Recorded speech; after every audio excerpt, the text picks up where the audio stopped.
with Chairman Fisher and Ranking Member King in making this the largest civil works project in the history of our government work. I hope you will stay away from ill-advised attempts to undermine the autonomy of the NNSA. Can I have your personal assurance that you'll focus on modernizing the U.S. nuclear weapons stockpile and oppose any moves to undermine the independence of NNSA or distract from its core mission, which I just outlined? Chairman Wicker, thank you for the question. Yes, I will certainly endeavor, should I be confirmed, to produce the weapons of our strategic deterrence. I'm deeply committed to that. I've been a customer of those and care deeply about that mission. Since the Atomic Energy Commission, going back to the beginning, right after the Manhattan Project, civilian control and independence of our nuclear weapons enterprise has been essential. And I think it's a part of American beliefs that there should be that separation, and I will endeavor, should I be confirmed, to keep that independent. That's helpful. Let me take up a bit of liberty here. Mr. Matthews, there's been a problem in the past with DOD, GC, and I certainly hope you're going to help us rectify this. We make requests, we get responses very late from various components of the department, unnecessary redactions of sentences, long passages in documents that we receive. If confirmed, how would you use your role as General Counsel to ensure that the DOD responds to this committee, as you now promised to do, in full, transparent, and timely manner, and avoid this practice of incomplete, late, and redacted responses? Thank you for the question, Mr. Chairman. I can say that if confirmed, I'm going to return your phone calls, Mr. Chairman, and those of Ranking Member Reed or any member of this committee. I view the Congress of the United States as the board of directors for the Department of Defense. And I consider it my responsibility, if confirmed, I would consider my responsibility to be responsive. Okay, well, I appreciate that. You know, we can have a hearing, Senator Reed, down in the classified SCIF if we need to. But once we get down there, the redactions need to be lifted. And so I'll leave it at that. And I thank my colleagues for indulging me. Thank you very much, Mr. Chairman. Mr. Williams, you will be the senior lawyer in the Department of Defense, and Secretary Hesed has made it very clear in multiple ways that he has not much respect for lawyers. Among his first actions, he dismissed the JAGs for the Army, Navy, and Air Force. And these officers are absolutely critical to guide the department, particularly in complying with the law of armed conflict and ensuring that the military restrictions and rules include that would touch upon any type of domestic deployment. So, Mr. Master, do you commit to following the rule of law and the Constitution, even if you're the Secretary is? Unreservedly, sir. Yes, I do. Thank you. Commit to always exercising your professional legal judgment free of political influence? I do, Senator. Federal law states clearly that no DOD employee may interfere with the provision of independent advice by TJAGs to military servicemanship and by JAG officers commanders. Do you commit to fostering and continuing and protecting this independence? Yes, Senator, I will always follow the law. Will you ensure that the acting IG will not be influenced or interfered with as he conducts his duties, including the evaluation of signal gate? If confirmed, Senator, yes, I do. Thank you very much. Mr. Williams, you're in charge with a very challenging assignment, leading NNSA. As I indicated in my opening remarks, in mid-February, 177 employees were laid off and 153 took early retirement. Now, 150 of those first batch, the 177, returned. They were called back because NNSA realized they couldn't function without them. But NNSA has been chronically understaffed for the years. And now, as I mentioned too, they've declared that DOE will shed 8,500 employees, and that boils down to about 500 civilians at NNSA.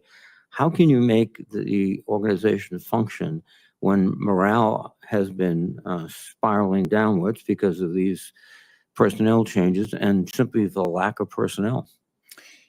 Thank you for the question, Ranking Member Reed.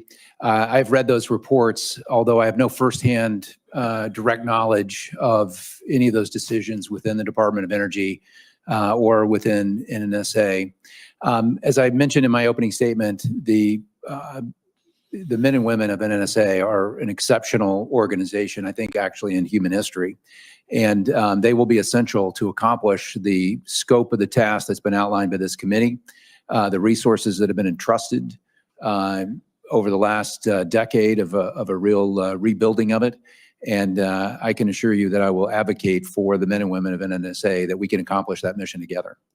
Well, I hope you do, because if you lose 500 personnel, you'll be sitting up at night, not just worrying, but also watching our weapons. Mr. Hansel, you as the USD INS are responsible for carrying out Section 714 of Title 10, which authorizes the Secretary of Defense to provide protection and personal security in the United States to designated individuals who are under a serious and credible threat to their safety. The most recent annual threat assessment of the U.S. intelligence community in March of this year stated, Iran seeks to target former and current U.S. officials it believes were involved in the killing of Islamic Revolutionary Guard Corps Quds Force Commander Qasem Soleimani in January 2020, and previously has tried to conduct lethal operations in the United States.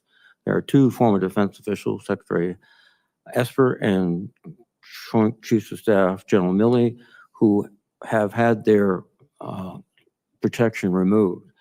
Do you believe that decisions related to whether or not this protection should be based on the assessment of the threat by the intelligence community? Thank you for the question, Senator. I'm very aware of the specific 714 language, and specifically its new ability for the Secretary to delegate this responsibility to the Undersecretary for Intelligence and Security versus the prior restriction to the Deputy Secretary. And I'm very familiar with the regulation, and that there's two categories. One, that folks that get can receive this benefit because of the nature of the position, and second is a population mostly DoD and DoD retired that is based on circumstances. One of those being serious, credible threats, the other being overwhelming operational circumstances, and that the law says that determination shall be made based on a threat assessment. So to answer your question specifically, the law is clear that a threat assessment should inform that. And I'm also aware of the congressional notification requirements in that law. And if confirmed, would intend to follow it as written. And I think additionally, make an overall assessment of the program to ensure we have a sustainable sustainable framework that allows us to mitigate risk to force in a standardized way. So your view is that the threat assessment should be the predicate for removing or providing protection. Can Congress get the copy of the threat assessment that was used in the decision to take away this protection? Senator, I have no information about historical, I'm not in the department now, about historical decisions, but if confirmed and if delegated this responsibility, I would have access to those threat assessments, and regulations would share those. Thank you very much. Thank you, Senator Reed. Senator Fisher. Thank you, Mr. Chairman, and thank you, gentlemen, for all putting yourselves forward to serve your country. We deeply appreciate that. The national security The National Nuclear Security Administration, NNSA, designs, builds, stores, and disposes of our nation's nuclear weapons. Our stockpile remains safe, secure, effective, and credible thanks to the hard work done every single day by NNSA and our national security laboratories. Mr. Williams, I appreciate our earlier conversations and agree that NNSA faces immense challenges.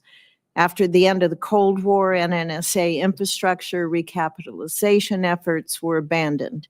And now we must modernize most of the enterprise without interrupting the production of new nuclear weapons. Many of these facilities are truly one of a kind and must be custom designed and built to safely process plutonium, uranium, tritium, lithium, and high explosives. Fortunately, we are not starting from a blank state. The NNSA has produced an enterprise blueprint that shows all the facilities that need to be built over the next 25 years and then sequences them in priority, linking them to a new warhead production effort. We also have an opportunity as we build new infrastructure to replace old facilities, some of which date back to the Manhattan Project, to incorporate modern manufacturing processes. We can produce nuclear weapons faster, more efficiently, and reduce risk in that process. Mr. Williams, if confirmed, how would you approach the challenges of recapitalizing NNSA's infrastructure? Senator Fisher, thank you for that question. And that is the key question. I think as I have studied the problem and read the stockpile reports and read the blueprint enterprise that you mentioned, as well as the GAO reports, CRS reports, I think the scope and scale is as you describe. We have to deliver the program of record, the lifetime extensions of our existing stockpile, as well as rebuild the infrastructure to modernize. A lot of that comes, I think, through reassessing our relationship with risk, reevaluating the risks that we take. I think we have to make sure we have the workforce, that we retain the workforce that we have. As I mentioned, it's not just weapons scientists, it's machinists, it's technicians, it's every level of the organization that is needed to keep the very special qualities and skills that we have acquired that we can't afford to lose. And then I think, it will require leadership focused on the mission. I think one of the things that drives all of us, it certainly drove the Manhattan Project, is understanding the current threat. I think that it's very sobering and awakening for all of us to suddenly be talking about strategic deterrence, talking about threats that we thought perhaps as a nation had gone away 30 years ago. And of course, the men and women of the NNSA never believed that, nor the combat commanders of STRATCOM. So I think there's a focus of the mission and leadership. I think there's innovation, and I think it's focused on the workforce, as well as keeping Congress informed that you'll continue to support this mission. I hope, if confirmed, that you will look at that leadership, look at the workforce, be able to look at some of the complex construction projects that are out there and figure out how to improve the management of those as well. Mr. Williams, there are 7 life extension programs and major altercations currently underway. These nuclear weapons must be delivered on schedule, and several are synced to new delivery systems that are currently under development by the Department of Defense. So maintaining that close connection between NNSA and the Department of Defense on these programs, that is key to the success for all the programs that are involved here.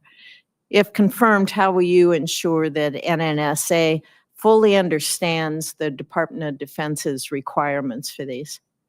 Senator Fisher, thank you for that question. Of course, I'll be participating in the Nuclear Weapons Council. I would like to come out to STRATCOM, meet with the leaders, General Cotton and the leaders of STRATCOM. They are the most important customer of NNSA. If confirmed, I would very much like to hear their input and have a very transparent conversation with them. There are a great number of details and classified information that I've not been privy to that I look forward to immersing myself in to make sure I understand all the details of delivering what our strategic forces require to deter our enemies. So very committed to work with you and with this committee to make sure I'm following through on all of those should I be confirmed. And your role in that Nuclear Weapons Council is important in that process if you are confirmed. So thank you for that. Thank you very much, Senator Fisher. Senator Hirono. Thank you, Mr. Chairman. Thank you. Welcome to all of our nominees. I asked the following two initial questions of all nominees before any of my committees to ensure the fitness to serve. So we'll start with Mr. Matthews and we'll go right down the line. Since you became a legal adult, have you ever made unwanted requests for sexual favors or committed any verbal or physical harassment or assault of a sexual nature? Please, down the line. No. No. No, Senator. Have you ever faced discipline or entered into a settlement relating to this kind of conduct? No, Senator. No. No. No.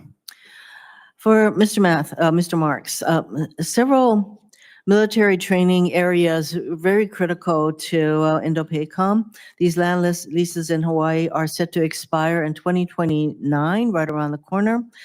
These leases, as I mentioned, are critical to ensuring U.S. and allied military forces can adequately train in the Pacific. However, the lands involved also hold cultural significance to the Native Hawaiian community. If confirmed, will you ensure that these negotiations, which will expire, is conducted in a manner that respects local communities and the environment while still prioritizing military readiness?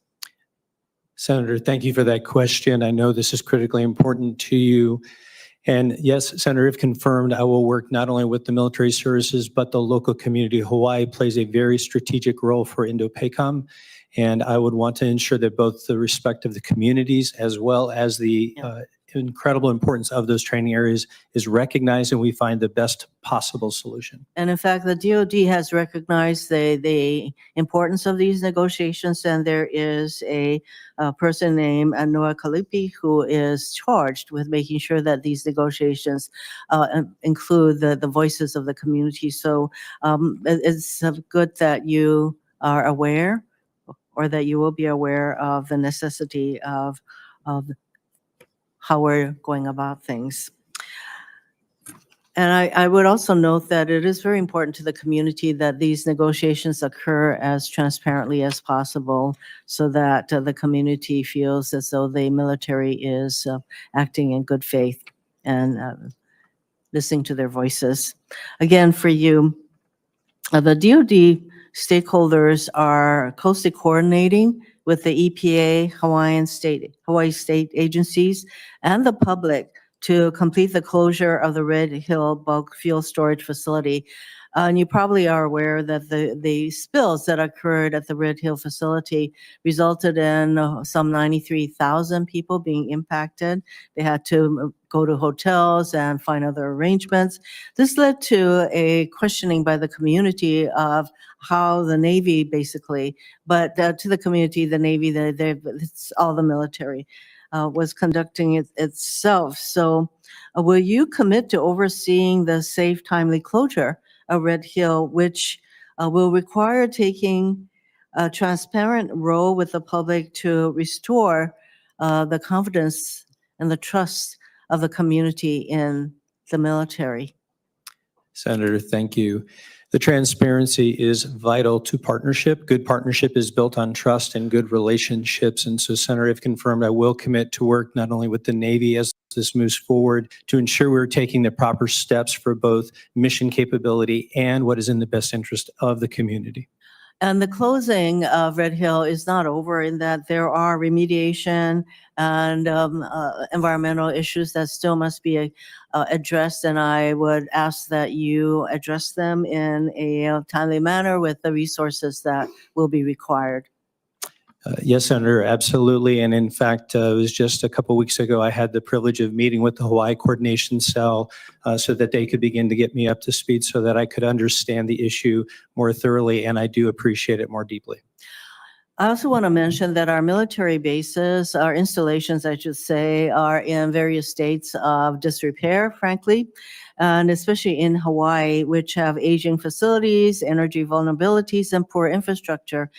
And so I'm putting into the NDAA a requirement that all of our services put together a 30-year infrastructure improvement plan so that we have something going forward that will more properly ensure that our infrastructure needs are being addressed and met. So would you support such a planning process for our services?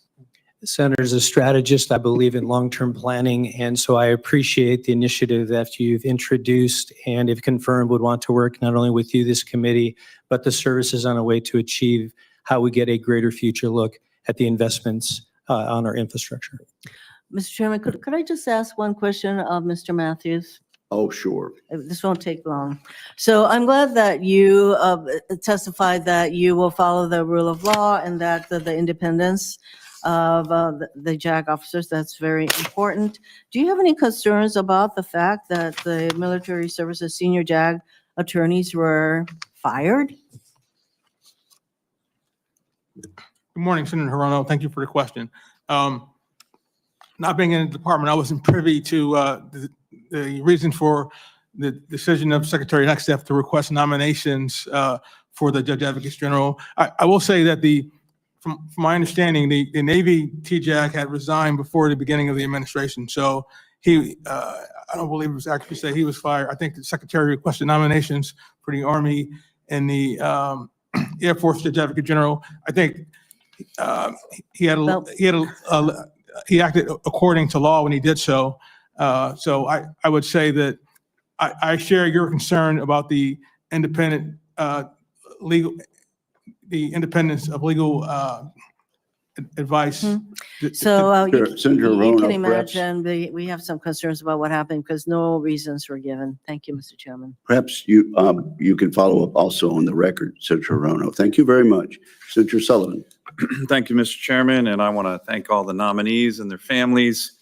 By the way, it's a really, really impressive group of nominees, all veterans, all have served in incredible capacities, Purple Heart recipients. This is very impressive. So thank you to all of you. I'm not going to quiz you on the great Billy Mitchell, father of the U.S. Air Force, who said that Alaska was the most strategic place in the world. I know you already know all that. I just want from each nominee your commitment to come to Alaska, to me, to see this strategic place and see our wonderful military forces there. Can I get each of you to commit to that, starting with you, Mr. Matthews? If confirmed, Senator, it's my first trip. Excellent. Well, that's a great answer. Can anyone else top that? That doesn't have to be the answer. That's a great answer. Maybe you can come before you're confirmed. No, I'm kidding. Senator, Good answer. Senator, as I testified to you 5 years ago about the increased importance in economic and national security of the area, I think that trend will continue, and thus appropriately, I look forward to visiting. Great. Thank you. Senator, I'd be honored, would likely be in July or August with my fishing. No, you're coming in February where it's 40 below zero. So long as we can visit ADAC, I've always heard about it. Okay, well, I'm getting to ADAC here in a minute. And Senator, as we discussed, as goes Alaska, so goes Defense of the Homeland. It'd be an honor to visit Alaska. Great, thank you. And again, I really appreciate all the great opening statements. Mr. Matthews, your statement and your family's service, just remarkable. It's super impressive. I'm glad so many of your family members are there. You and I had a good discussion. You're a very smart lawyer. You have a great background. Just to be clear, as we discussed, your loyalty, of course, in this job is to the Constitution, correct? Yes, sir, to the Constitution and laws of the United States. Good, perfect. And you've been doing that your whole career, loyalty to the Constitution and the United States? Yes, sir. Excellent. Let me go to you, Mr. Matthews and Mr. Marks. I want to talk just briefly about the 8A contracting program that we talked about in my office. I was recently in the great state of Alabama, Huntsville, Alabama. There's a lot of 8A contractors there. You know, this is a program that's been in law for decades. It helps economically disadvantaged communities, but where I don't think it gets a lot of press is just how effective, efficient. I mean, our military, our Pentagon needs effective, efficient ability to deliver services. These companies in Huntsville, I saw a company, it was Alaska Native company that took the request for a armored wheeled vehicle, a Navy Harpoon anti-ship system, to combine them together.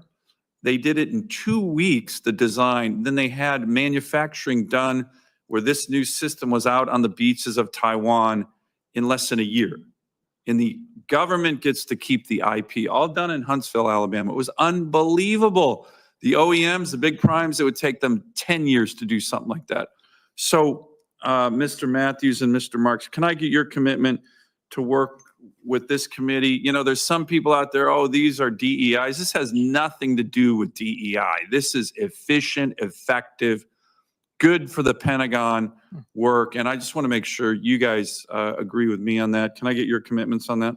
Senator, you have my firm commitment. I think we should not paint with a broad brush. Alaska Native corporations particularly have played a unique role in support of the national defense, and we can't ignore that. And made it much more effective and efficient and deadly, correct? Exactly, sir. Mr. Marks?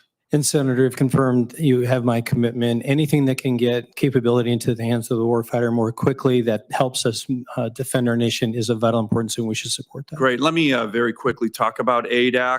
The Indo-PACOM commander, NORTHCOM commander, CNO of the Navy have all recently testified either in classified or unclassified hearings saying, look, you look at a map, you look at the Russians and the Chinese, how aggressive they're being in the North Pacific, in the Arctic. We need to reopen that base. There was a Navy team that was there just last week. And can I get your commitment to work with me on that and looking at that really, really critical base that used to be a sub base? Senator Hirono was talking about Red Hill. ADAC has one of the largest fuel storage depots anywhere on the planet Earth. It's all infrastructure. It's still ready, available. Can I get your commitment to work with me on that? And yes, Senator, you have my commitment if confirmed. Great. Thank you, Mr. Chairman. Thank you, Senator Sullivan. Senator King. Thank you, Mr. Chairman. Welcome to all the nominees. I want to echo Senator Sullivan's comments, extraordinarily well qualified, and the work you have done to serve this country prior to this day is exceptional. I want to express my appreciation and recognition of that. I also want to have to go back to our wonderful chairman, John McCain, and remind the senator that Billy Mitchell was court-martialed, but that's another story. But I think he got his rank back after that, but he was. This is something that's been going on for 10 years in this committee. Turns out he knew what he was talking about. He did. Thank you, Mr. Chairman. Okay. Mr. Williams, I know Senator Reed raised this question, but I'm gravely concerned about this memo that was mentioned on Friday of the possibility of 500 people in the NNSA as non-essential. That's 20% of the workforce. And the testimony was it's one of the greatest scientific and engineering organizations in human history. I just don't understand how that wonderful organization, that's true, 20% are non-essential. By the way, I did a little calculation. That's 0.2% of the NSA budget is those 500 people. So what's to be gained by reducing the staff by 20% of this essential agency in this moment of the rebuilding of our nuclear triad? Senator King, thank you for that question and for your attention on the workforce, which I think is absolutely critical. If confirmed, I commit to you that I will stand up for the men and women of NNSA, that we are that I will advocate for them. We're facing a moment in history where NNSA must perform.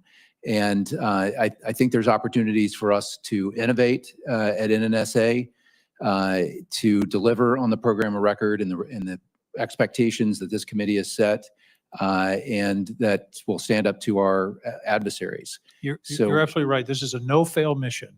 And in fact, because of the modernization program that we're in the midst of, the demands on NSA have never been greater, probably since the founding of the agency. So I hope you will stand up for that workforce. And by the way, there's an issue here not only of the people, 500 people being said they're non-essential. The effect on morale in the workforce, I think, is something to be considered. So I hope you can address this early in your tenure and be sure that the workforce is protected and that the morale and the esprit of the agency can be maintained. Will you commit to that? Mr. King, if confirmed, I will certainly commit to that. I will tell you that my commitment to this deterrence really did begin in Tiananmen Square in May of 1989, and observation of the student protests there. I was in the Pacific on a nuclear submarine during the third crisis of the Taiwan Strait, when the Communist Chinese first launched missiles in the modern age that dropped short and flew over Taiwan in a show of force. In the aftermath of that, as I recall, we sailed a carrier battle group through the Strait of Formosa to show our resolve, and that we can't do that today, and that concerns me. This program's of historic importance. I couldn't agree more. Mr. Hansel, I always ask intelligent officials the same question. Will you tell the president the truth, even if it's something he doesn't want to hear? Absolutely, I would do so, and I think the president and the secretary would require me to do so. The former DNI, Dan Coates, put it very succinctly. He said, the job of the intelligence community is to find the truth and tell the truth. And just parenthetically, who started the war in Ukraine? Senator, it's a military fact that Russia invaded Ukraine both in 2014 and 2022, as recently outlined in the unclassified ATA. Thank you. Annual threat assessment. You just earned my vote. Thank you, sir. Mr. Williams, I'm going to overlook the Harvard Law School experience. I think several other senators on this committee labor under that disability. Can you recall an occasion in all of your career as a lawyer for the military when you said no to an officer an order that they wanted to pursue that you told them was contrary to the Constitution or the laws of this country? Senator, I typically try to avoid that situation by providing advice in advance, but I can recall experiences where there were violations of the law of armed conflict, which I had to point out. When I was in Afghanistan one year, we had a platoon leader who had some detainees, and he was making them walk in front of the formation across IED infected land. It was a violation of law of armed conflict. It's not how we do it. We separate our prisoners and speed them to the rear. So that was something I had to point out. And you made it clear and reversed the there was an investigation. process. Just correct, sir. Thank you. Thank you, Mr. Chairman. Thank you, Senator King. Senator Tuberville. Thank you, Mr. Chairman. Thank you, gentlemen, for being here and your willingness to serve. Mr. Marks, I want to talk a little bit about an issue that affects many of our installations across the country, including my home state, Redstone Arsenal in Huntsville. The issue is military construction, better known as MILCON. We need to move fast, and traditional military construction process is way, way too slow. You know, back at Redstone Arsenal, there are two warehouses as we speak that are going up. One, Military Corps Engineers is building, and the other is by the FBI. These warehouses are roughly the same size, but the FBI facility has a lot more bells and whistles. Yet the military warehouse is going to take double the amount of time to build and 150% over the cost of what it's costing the FBI building. How on earth does this make sense? It is a disaster, and I'm sure we're having those problems across the country. Can I get your commitment to go and look at this situation? Lieutenant General Chris Mohan of the AMC commander down there is really looking into this, and I think he could help us with some of this in the future. We need to cut back on the time and the cost of a lot of these buildings, Mr. Marks? Senator, thank you for that question, and I couldn't agree more. We absolutely need to look at additional best practices on ways to speed up our MilCon to include how it aligns with our programs. And so if confirmed, I absolutely would want to dig deeper with you on this to ensure that I see how we can potentially go faster. Thank you. And another quick question for you, Mr. Marks. You recently discussed drone incursions with my staff. Can you tell the committee about that conversation and your experience? Senator, thank you. What we have seen across the country, and especially there at Eglin, is an increase in drone activity and, in fact, activities surrounding our installations, whether that is foreign national turnarounds or other investments, things that we need to make. And so, Senator, in the local area at the installation I currently serve at, we've increased our investment to increase detection capability so that we can then use the authorities that we have been provided at the installation level to defend those installations. And Senator, if confirmed, I would want to see that expanded so that we can work with the combatant commanders to ensure we are defending our local installations here in the homeland. Thank you. Very much needed. Mr. Hansel, as you know, one of the organizations you will oversee is USDINS, if you are confirmed, is the Missile and Space Intelligence Center, MISIC, which is a component of the Department of Intelligence Agency. It's located in Huntsville, Alabama. MISIC provides world-class analysis and performance of foreign weapons systems. Mr. Hansel, can you talk a little bit about how important it is for our warfighters to assess the kind of foreign material data that the DIA and MISIC provide? Yes, Senator. I'd first highlight the importance of MISIC as the important relative to the growing importance of the space domain. It becomes ever more critical to our national security, as well as I think critical intel from MISIC should be used to inform the Golden Dome architecture design at every stage of the milestone. Thank you. Mr. Williams, NNSA has been plagued by cost overruns, schedule delays, project cancellations related to construction of nuclear facilities, including uranium processing facility, the Savannah River plutonium processing facility, and others. If confirmed, what specific steps would you take to ensure that these project management failures are not repeated in the future?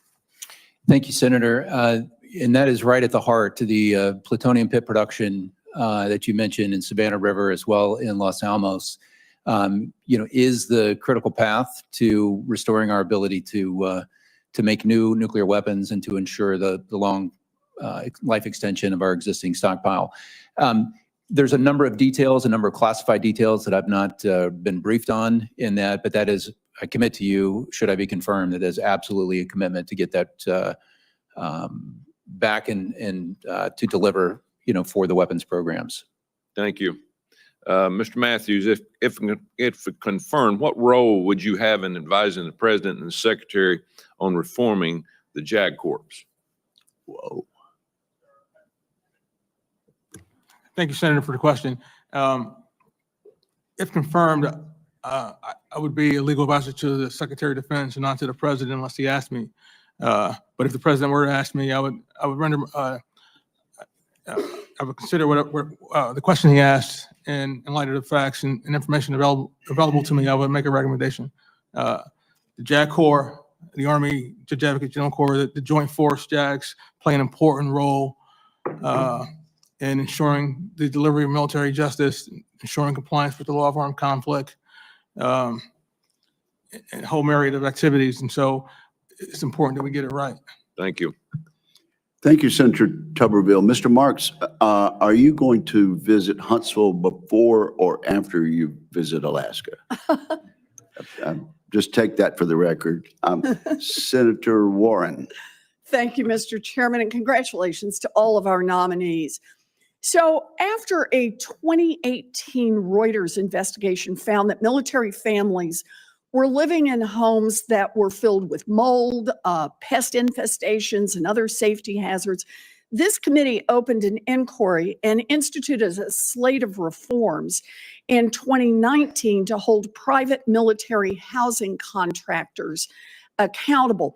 One of these reforms was the creation of a tenant bill of rights to ensure that military families have the quality housing that they deserve.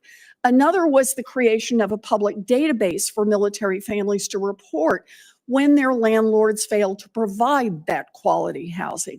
So I'm glad that the DoD finally created that database called the Housing Feedback System last year. I'm sorry that service members had to wait 5 years for it. DoD needs to do better to rebuild trust with military families.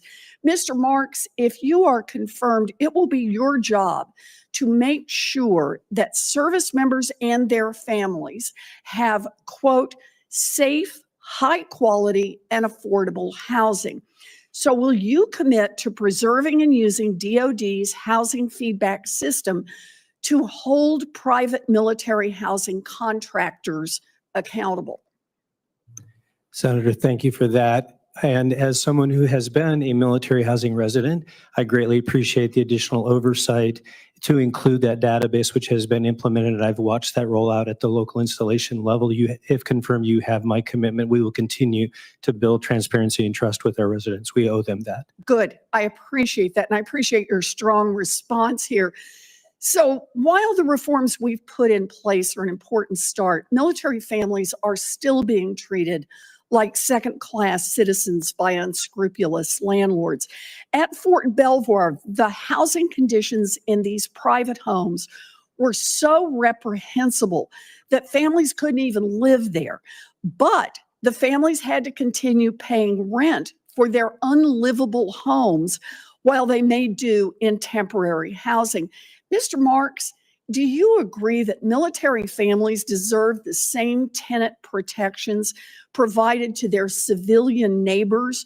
So, for example, the right to terminate their leases if their landlord fails to address safety hazards, or the right to sue their landlord for relief if their family got sick because of poor conditions in the home? Senator, we owe our residents the highest standards of quality in homes, and to continue to make robust the both informal and formal dispute resolution processes. And if confirmed, I would want to work with you in this committee to see what we can do. My question is, should our military families have the same rights that their civilian neighbors have to insist under local and state laws to get protection? Senator, I understand there are some laws to include the Enclave Act that needs to be addressed. And so what I would want to do is, if confirmed, dig deeper to see how we could address that. I do believe that residents do need to have robust rights to include where they live. Well, you know, we already have a pretty bad example here, because these families at Fort Belvoir tried to file claims under the Virginia Consumer and Housing Protection Laws, and their complaints were dismissed because of the Enclave Doctrine. This is the doctrine that says on federal lands, tenants may not be entitled to the same rights as other members of the state or community. I want to work with my colleagues to address this in the NDAA. But DoD also recently provided a response to a letter that I sent with Senators Ossoff and Kane that said the military services already have the authority to require private military housing companies to take corrective action and can negotiate to provide families with additional rights. So let me ask you, Mr. Marks, will you work with this committee and the military services to fight for and enforce military families' housing protection rights and ensure they receive the safe and quality, high quality housing they're entitled to? Senator, if confirmed, you have my commitment to work with this committee, you and others and the services on behalf of our residents. We owe them that for the service that they give our great nation. I appreciate that, and I hope this is something we'll take up in the NDAA. We have a duty to make sure that military families' homes are safe so they can stay focused on the mission of keeping the rest of us safe. And substandard housing conditions hurt military readiness. That's a problem we could fix. Thank you, Mr. Chairman. Thank you, Senator Warren. Senator Gillibrand. Thank you, Mr. Chairman. Mr. Hansel, currently there's discussions within the there's discussions within the DoD about whether the NSA and the U.S. Cyber Command should be dual-hatted. Do you believe all of the prior reviews of this? Do you believe all of the prior reviews of this arrangement, including one just 3 years ago, that have found substantial benefits to that structure, or do you feel that this should be reconsidered and an open question? What's your recommendation for the future arrangement of a dual-hatted arrangement? Thank you for the question, Senator. Without being in the department and having the most current information, I can't make a full assessment, but I did testify on this 5 years ago. I'm very aware in the time, interceding time, how robust the capabilities at U.S. Cybercom have become and how the criticality of the cyber domain for our national security. I am very aware of all the lengthy amount of thought that has gone into this to date, the Dunford Commission and the current SSG implementation guide that Secretary Austin put in place, and would certainly leverage all thinking to date in any analysis. Although I don't have a specific recommendation on this, I do believe, just like in the private sector, that every organization, to include the defense, intelligence, and security enterprise, has to constantly assess itself to make sure it's aligned with the right tools, organizational structure to maximize effects.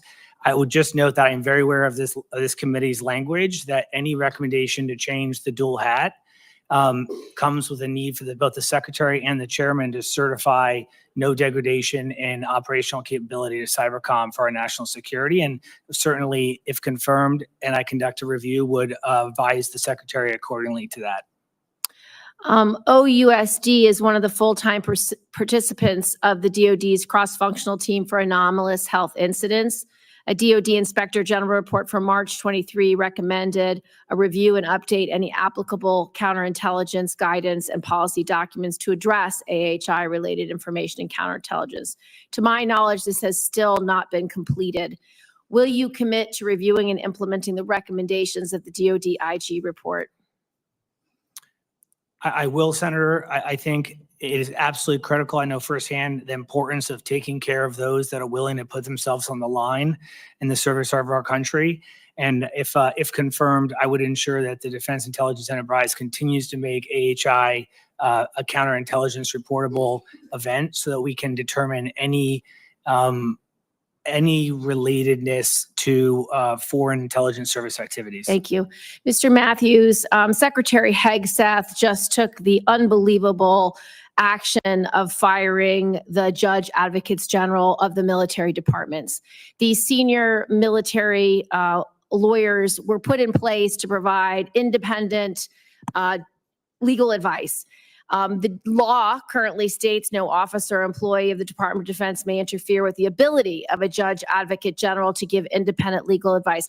I know Senator Reid asked you a similar question, and you said that you will follow the law and you will work to maintain independence. How are your JAGs supposed to feel about this, and how are you going to assure them that they will not be subject to political pressure? Good morning, Senator. Thank you for the question, and thank you for your work on military justice reform throughout the years. You know many JAGs, Senator. You know it's hard to control them because you came out with the special trial counsel concept and they opposed it. So when they have an issue, they will not hesitate to speak up, and they will. And it's been my experience that judge advocates and the Joint Force are willing to. They have options. They can leave government service. They can become lawyers at corporate law firms or corporations. So they're going to do the right. They're not in these jobs for money. So they're going to do the right thing regardless, Senator. So I think their moral fiber, their courage, they've been trained to choose the harder right over the easier wrong. Well, we are counting on them to exert their independence and their legal acumen and to really strengthen the military justice system, which has not been working well. So it's on you to make sure they feel supported, to make sure they have the tools and resources they need, to make sure they don't feel that they are being politically bullied into certain outcomes. I'm also very concerned that Secretary Hegseth is considering downgrading the judge advocate general from 3 stars to 2 stars. I'm sure you're aware that we have 20 years of precedent that put that change in place so that they would have independence. Do you think this rank reduction is appropriate? Senator, I think that this Congress gave the Secretary the discretion to to determine what grade they serve at. As you well know, Senator, when Senator Graham led the fight to have the Judge Advocates General serve at the 09 level, it was required that they be at the 09 level. That was changed. We all have agreed that there's depending on it's two top heavy with stars. And so I think there's an overall assessment of the rank structure within the department at the headquarters of the Army, Navy, and Air Force. And so, it may be that other principal staff officers on the Army, Navy, and Air staffs also lose their grades. So I think the quality of the legal advice is not impacted by the grade that an officer serves at. When I joined the Army, and the Judge Advocates General were 2 stars, and they gave frank advice. And commanders are always going to rely upon their judge advocates because they want to stay out of trouble. So they play a vital role at the commands or at the 06 level. So I think that, rank's important, but more important is the quality of the legal advice that they're going to be issuing. Thank you, Mr. Matthews. We will be counting on you to bring a military justice system that is worthy of the sacrifice of our men and women who serve. Yes, ma'am. Mr. Matthews, you made a very frank and honest answer to that question, and I appreciate it. Thank you, Senator Gillibrand. Senator Scott. Sure. Thank you, Chairman. Well, first off, congratulations to each of you on your nominations. I think every one of you is going to do a great job. Let me start with Mr. Matthews. I've always had concerns about how much influence JAG officers have. Might be a little bit different than my colleague has just talked about, but in the combat, so we have people that are responsible for our men and women in uniform to lead them in battle. How much influence does it have a JAG officer on their, I understand the JAG officers give them legal advice, but ultimately they're not the decision maker.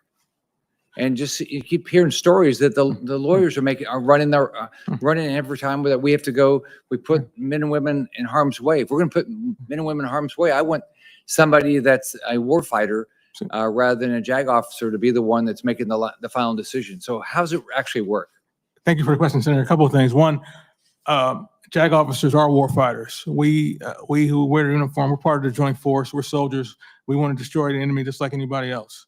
But if the JAG officers are running the command, that's a command failure, in my opinion, because we're advisors. We only advise the commander. The policymaker should be making decisions. That would be as if the counsel to the senator is telling the senator what to do. That's not how it works. We can only advise, so that's my response, Senator. So the tactical decisions are not made by JAG officers. They should not be. Now, I will say, Senator, in 20 years of counterinsurgency and counterterrorism operations, we have had we have exercised a great deal of restraint in conduct of combat operations and lethal activities. And so the law of war is quite permissive, but the ROE, which is policy, not a legal requirement, has been quite restrictive, and that's impacted our ability to get after the enemy sometimes. We should always adhere to the law of war, of course, distinction, proportionality, military necessity, humanity. But I think we live in a risk-adverse culture, and commanders are always concerned about getting relieved, about getting a 15-6 investigation where they killed somebody in a CivCast incident, and that's going to impact their ability to be promoted. And so that's an issue that I think you properly identify, Senator. Thank you. Mr. Hansel, in 2019, we experienced a tragic terrorist attack at the Pensacola Naval Air Station.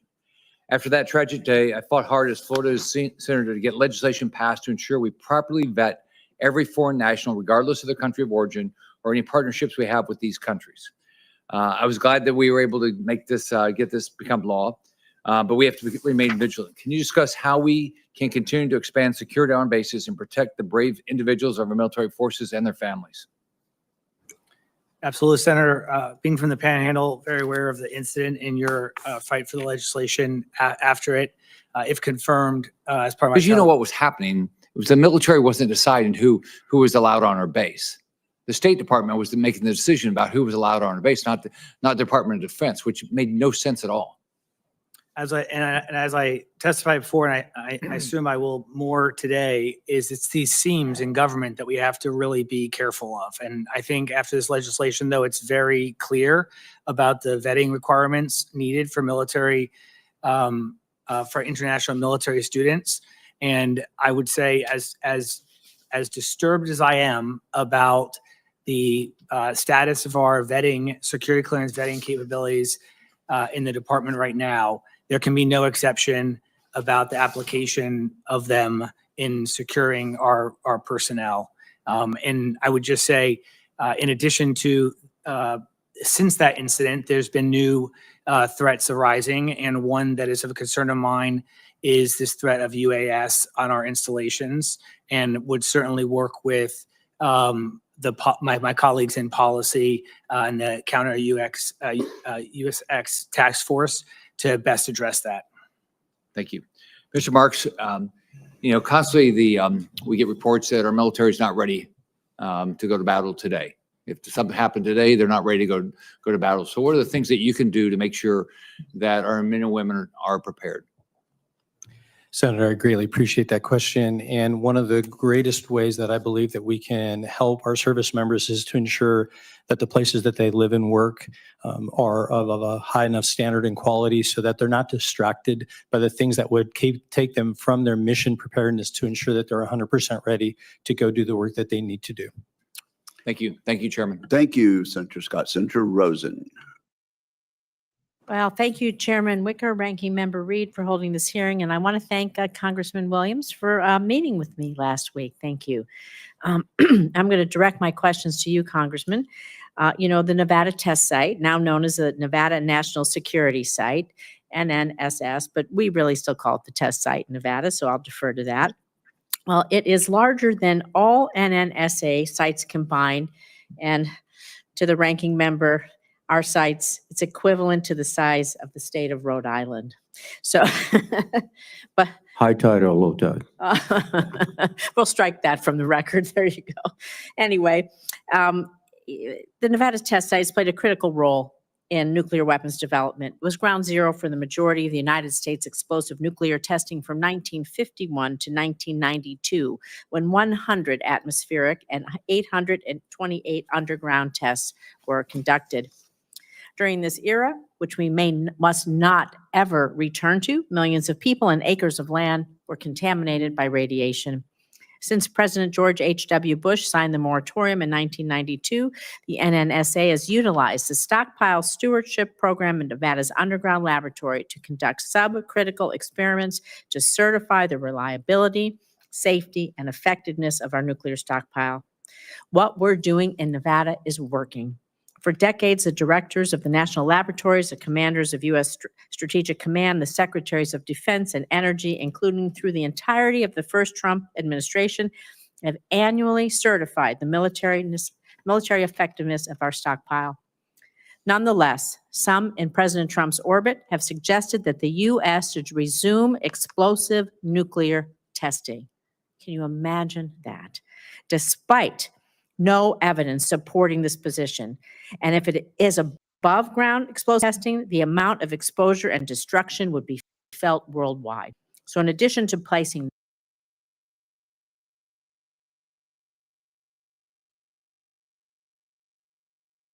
have more to gain from testing than we do, given our superior scientific and computer modeling capabilities. This could ignite a dangerous, deadly, and costly nuclear arms race for no reason. So, Congressman Williams, if President Trump were to ask your advice about returning to explosive nuclear tests, how would you counsel him on the national security implications, and what would you recommend? Senator Rosen, thank you for that question. Thanks very much for hosting me and that conversation. It's very insightful and very much appreciated that. As you pointed out, we have 928 tests nuclear tests that we performed, more than any other nation. And we collected more data than anyone else. And it is precisely that data that has underpinned our scientific basis for confirming the stockpile since the moratorium in 1992. The decision whether to continue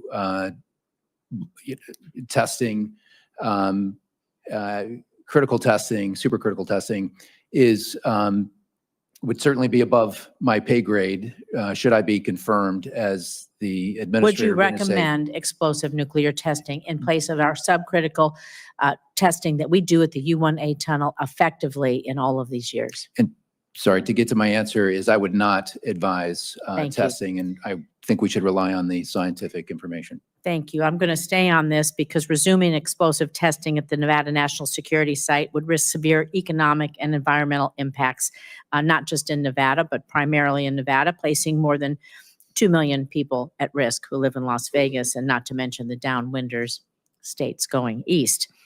We know that at least 32 accidental venting accidents occurred during the last period of underground testing. That's why there's strong statewide bipartisan opposition to testing, including from our Republican governor.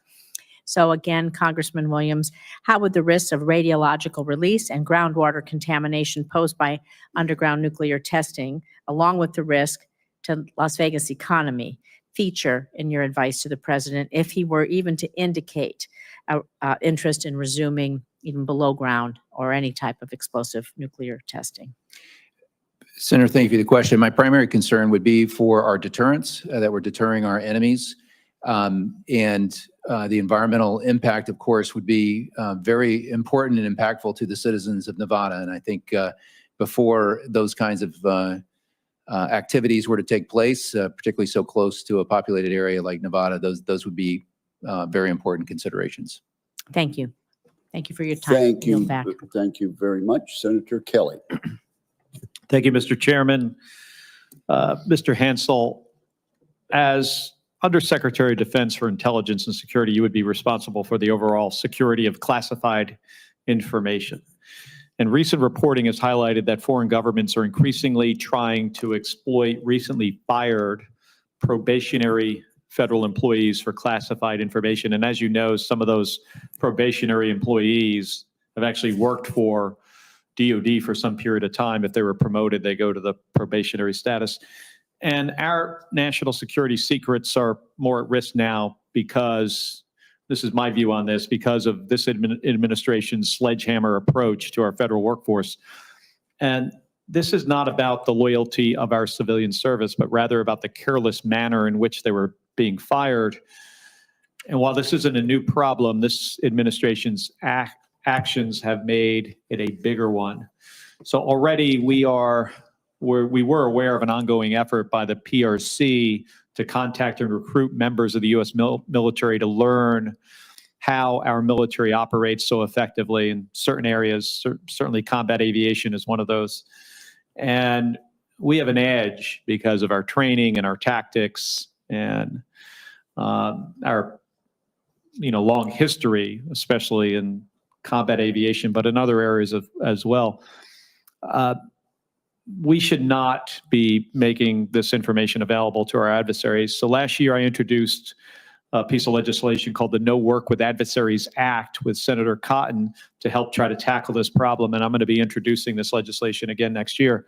So if confirmed, Mr. Hansel, how do you plan to shore up our military's defenses and ensure service members and DOD civilians are alerted to the threat that's out there from the PRC and our adversaries? I appreciate the question, Senator, and I'm certainly aware of the magnitude and breadth of TTPs and the agility of the TTPs being used by our adversaries, namely Chinese espionage in this situation, and specifically very aware of the legislation you've introduced regarding training of some of our fighter aircraft pilots. From outside in, not yet having been in the department, I would say is my hypothesis that most veterans and service members don't have any malice intent. I bet the bad apples are far and few between. And I think this is an example where we need to have clear guidance that's understood by service members and develop the tools that enable them to navigate the commercial space at a speed of relevance.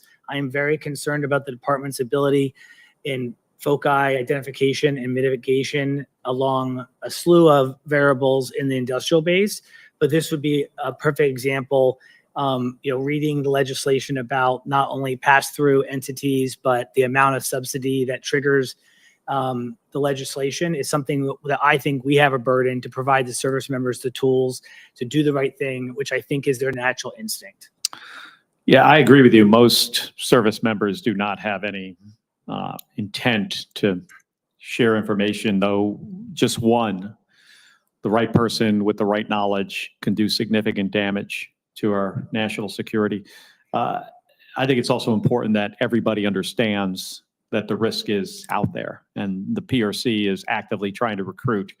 My understanding is there have been times where, folks think they're working for, one company and they're actually working for the PRC. So getting the information out there is incredibly important. So I hope you work with us on that. Mr. Williams, recent efforts to eliminate federal workers and contractors could have significant consequences for NNSA's mission. So how do you assess the impact of potential workforce reductions on stockpile sustainment, non-proliferation, and modernization programs? And briefly, I don't want to go over my 30 seconds. Yeah, thank you for the question, Senator, and thanks also for working with me on NEPA reform issues under the NDAA. I think it was a little over a year ago. If confirmed, I will speak up for the men and women of the NNSA and advocate for them. I think we know how critical they are to restoring our nuclear deterrence, our nuclear weapons enterprise. And so all of the discussions about personnel, we're rising to meet a historic demand right now. I think innovation is key to that. I think efficiency is key to that. But we need the specialized workforce that has been developed at NNSA. All right, and I encourage you to push back against any further cuts to our NNSA workforce when it could undermine especially the nuclear security mission. Thank you. And thank you very much, Senator Kelly. Senator Slotkin. Thank you, Chairman. Mr. Matthews, to all the nominees, congratulations. Mr. Matthews, if confirmed, you will be the senior most lawyer in the Department of Defense, an incredibly important job. When the Secretary of Defense and the Commander-in-Chief want to employ and deploy the Department of Defense, it will come to you to decide whether the requests meet those legal standards. I'm concerned that Secretary Hegseth is looking to chart his own path on legal issues. As I understand it, in March, he brought in his personal lawyer, Timothy Parlator, to oversee sweeping reforms of the JAG Corps, those thousands of military lawyers in the Department of Defense who meter out how military leaders are, or how military lawyers are trained and the decisions that they make. If confirmed, would you be Timothy Parlator's boss or would he be your boss? Can you turn on your mic for us? Thank you for the question, Senator. Senator, President Trump nominated me to be the Chief Legal Officer of the Department of Defense. I will be the Chief Legal Officer of the Department of Defense and the Principal Staff Assistant to the Secretary on all legal matters. So, I'm not really, so I've been reading newspaper articles about Mr. Parlatori, but I don't know him. I don't think he just became a judge advocate. So I'm not aware of these efforts, but I will be the Chief Legal Officer of the Department of Defense, Senator. I'm not an empty suit. I'm a serious guy, and I will speak up if I have to that's speak what up. we want. We Okay. want the Senate confirmed official to be the senior lawyer. I hope that Mr. Hegseth's personal lawyer doesn't start to employ sweeping reforms, given what the Secretary has already done with the JAG Corps. In that role, which we want you to serve in, you will be asked to meter out really big decisions for the Department of Defense. There are times when presidents and secretaries of defense ask for things that violate the Constitution, and you are standing in the breach, making those tough calls, as we discussed in our office. So can you just confirm for me that, and a couple of things, that if you are told that active duty military is being asked to come in to suppress nonviolent protests in violation of posse comitatus, will you determine and advocate that that not be a way the Department of Defense is employed? Senator, I will advise on the law, and I will tell my clients what the law is. Well, I think the law is pretty clear about active duty suppressing nonviolent protests in violation of posse comitatus. What about U.S. military holding U.S. citizens indefinitely without charge or access to courts? Will you push back on any attempt to use those unlawful powers? Senator, you raised a hypothetical scenario, which is extraordinary. I'm not aware of that occurring today or. I hope it present never time. happens. Yeah, We so hope it I'm- never I'm- so happens. I- But yeah, but a it's clearly hypothetical illegal, scenario. right? I mean, I it- can imagine no situation where a U.S. citizen could be held indefinitely without any access to courts or due process. I don't see that, Senator. Great. I hope you'll push back on that. What about if you're asked to punish military personnel for expressing lawful political views outside of their official duties? Would you advocate for military punishment in that case? So Senator, the General Counsel of the Department of Defense, if I'm confirmed, we don't punish anybody. I'm a lawyer. I Well, provide make a legal advice. recommendation, your recommendation. And what's the scenario again, Senator? That a member of the military expresses a lawful political view outside of their official duties.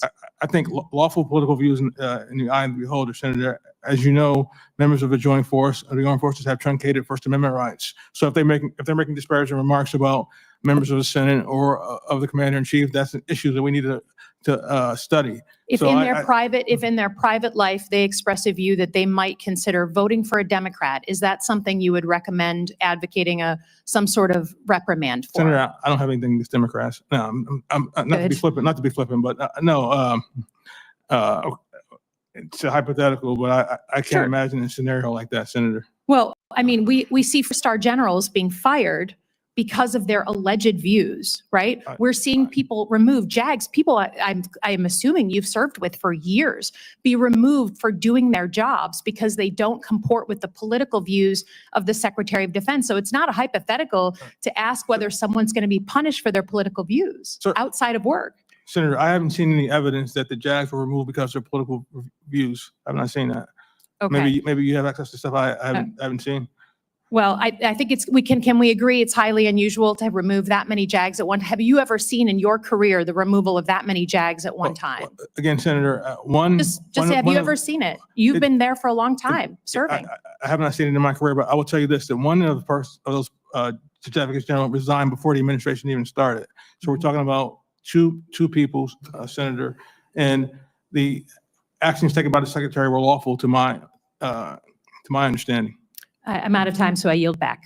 Thank you, Senator Slotkin. Senator Peters. Thank you, Mr. Chairman.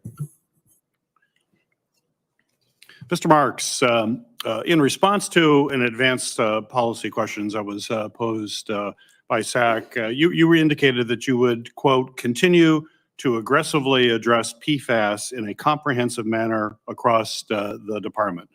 I'm certainly glad to hear that, and certainly I am glad to hear because it's a top priority for me, particularly with a number of sites that we have in Michigan that need to be addressed. And I'm hopeful we can agree on some expectations. So I'm going to ask you 4 questions, and if you can just answer yes or no, this would be incredibly helpful when it comes to PFAS cleanup. First off, yes or no, would you be willing to remediate where PFAS exceeds federal or state standards? Senator, I would adhere to the laws of the standards and we would remediate to those if confirmed. Both federal and state. Federal. Great.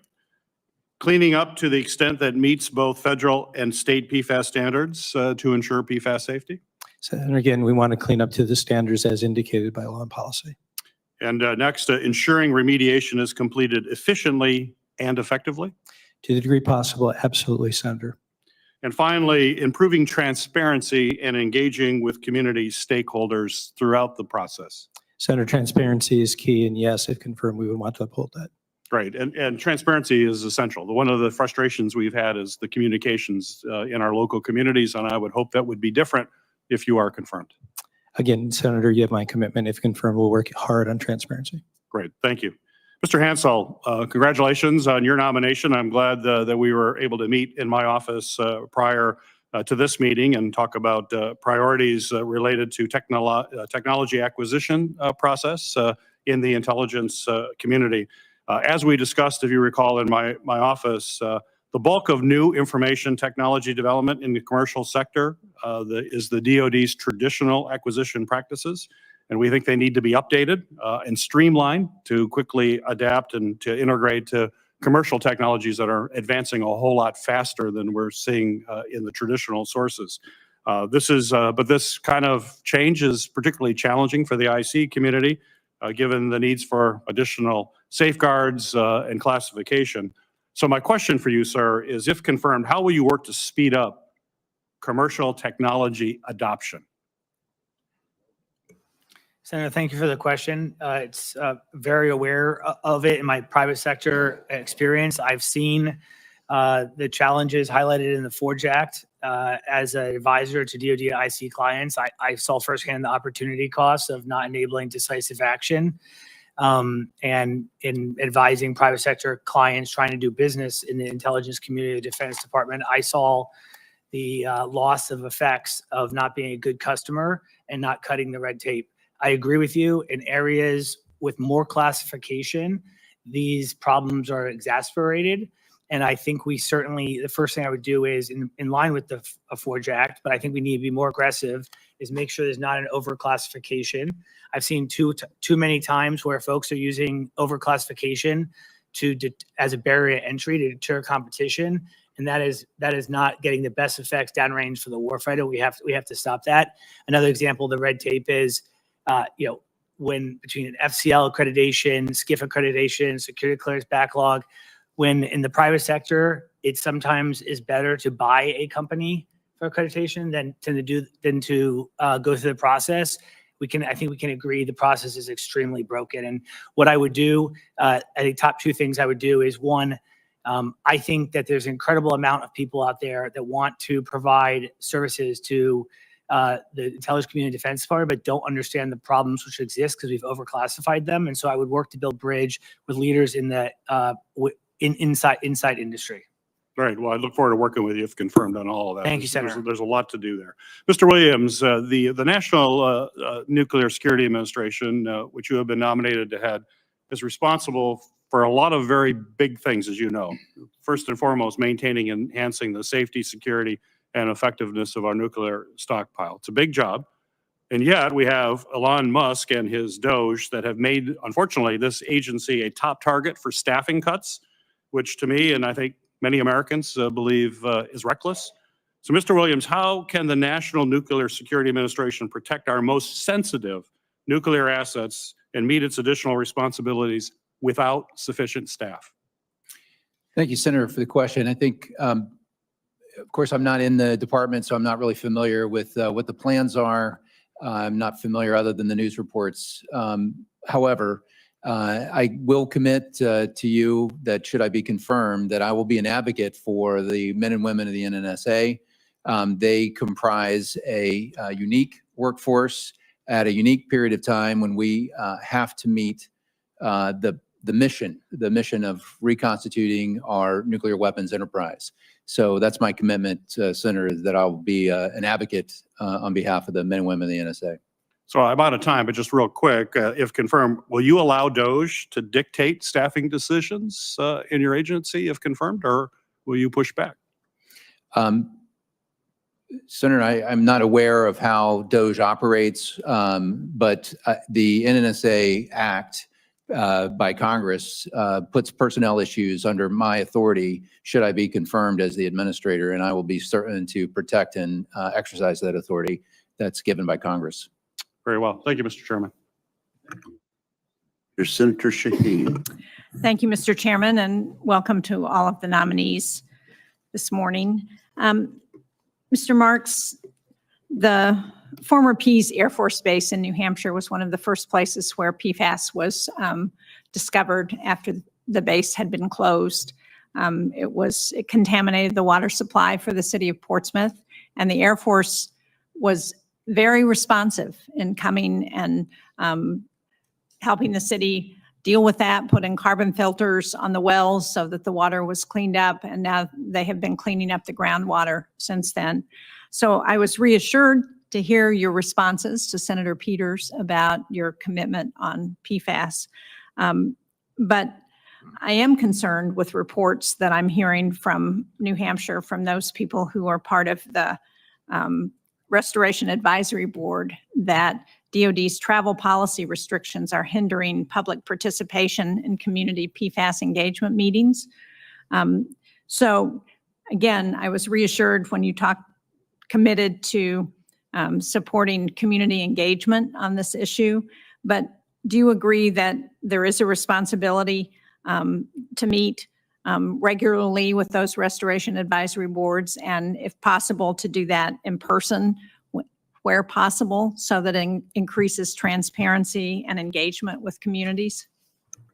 Senator, thank you for that. I'm unfamiliar directly with that part of the issue. However, partnership is exactly what needs to take place in communities to be successful. And so if confirmed, I would want to work with the services to better understand why they were not allowed to travel.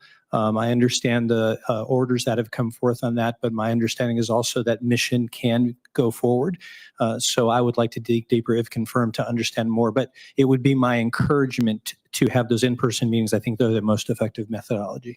Well, thank you. I appreciate that, and I agree. And I would just point out that because of the early recognition of PFAS contamination, PEAS was the site where the Agency for Toxic Substances and Disease Registry, which is now being cut, did a health study that is still ongoing. It's about to wrap up with, I think, about 9 sites around the country to determine the long-term health effects of PFAS.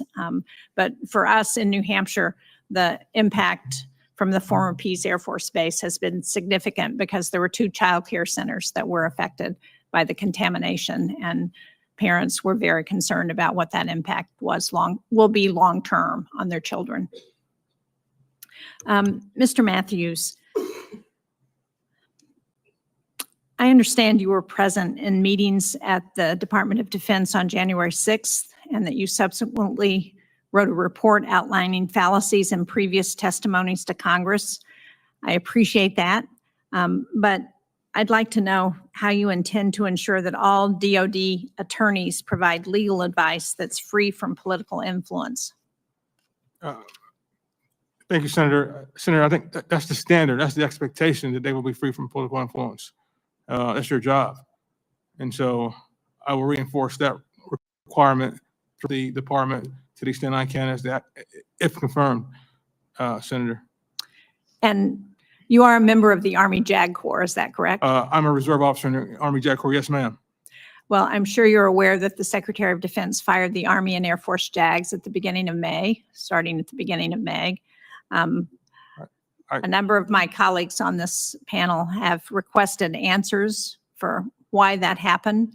But do you have any knowledge of? I wasn't at the department. I have no special insight, ma'am.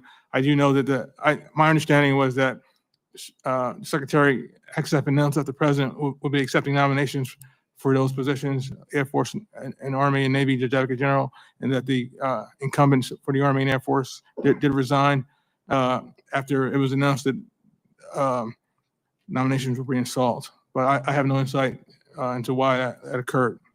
But just to be clear, do you consider your job as a JAG officer to be political in any way? No, ma'am. Thank you. People in uniform should stay out of politics, ma'am. That's my view. Well, I appreciate that, and I hope that that's a value that the Department of Defense and Secretary Hegseth will continue to reinforce. Mr. Williams, I just want to follow up on Senator Peters' question about the firings at NNSA, because as he pointed out, there are fewer qualified, experienced personnel now who are safeguarding our nuclear weapons, that when the first firings happened at NNSA of 3,000 people who were deemed non-essential, that people had to be hired back because the firings were not targeted enough to recognize who was essential and who wasn't. So I would hope that if you are confirmed, that you would be very clear about what personnel are essential to ensuring that our nuclear stockpile is safe. Senator Shaheen, thank you for that question. Thanks also for visiting the Air Force Research Lab in Rome, New York, where you and I were together a little over a year ago. So thanks for showing interest in the former Griffiths Air Base. I just wanted to tell you that. I don't think that was me, Mr. Williams. Was it not? It was not. I wish But- it had been. To answer to your question, the mission of NSA is so critical right now in our national history. The workforce is absolutely critical to meeting the needs right now. If confirmed, I would work very carefully and closely to see what changes, if any, in personnel and scope would be necessary.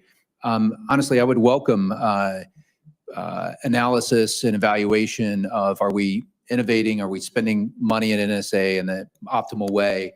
But those decisions, as I've said, I will advocate for the men and women of NNSA and know that they have special skills and special experience that cannot be easily replicated. Thank you. Thank you, Mr. Chairman. Thank you, Senator Shaheen. Mr. Reed, further questions? No, Mr. Chairman. This concludes today's hearing. I want to thank our witnesses for their testimony, and again, thank their friends and families for joining us and for staying with us. For the information of members and staff, questions for the record will be due to the committee within 2 business days of the conclusion of the hearing. With that, we are adjourned.